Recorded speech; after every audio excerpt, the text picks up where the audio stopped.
Coming to you from City Arena, Santa Mesa as we continue Season 1 of the Garnet League.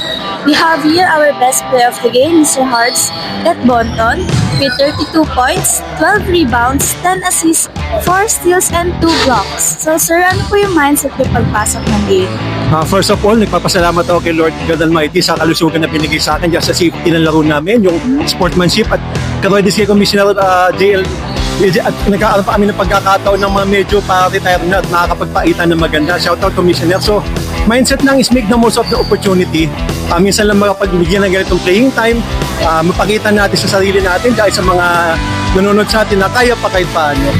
So, yun lang. Shoutout sa family ko, sa mga kids ko, sa wife ko, and then sa Team FR nationwide.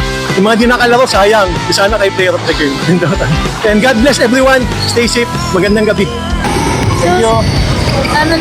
Second question po, ano ba yung game plan ninyo para next week?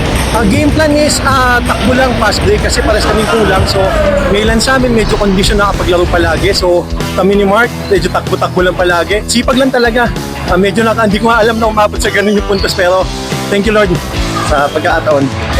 So, sino po yung inspirasyon nyo tuwing naglalaro kayo? Of course, yung mabuti kong asawa. So, pag hindi niya ako pinayagan, di ako makakalaro. So, salamat sa asawa ko din sa kids ko na sana ma-involve sila sa sports, makita nila yung dati nila kahit na 46 na, active pa din. So, yun lang po. Thank you. Lastly, again, anyone you would like to give a shout out po? Ayun, again, shoutout sa Team Hit Pares nationwide. So, kay Jim Mariano, kay Japet Mina, kay Johnny Salise, kay Charlie Angeles, kay Balaceron, of course, kasama ko si Tony Calinao, Jacineng Cariaga. And the rest, napakarami nyo, 572 yung team namin. So, shoutout sa inyo lahat.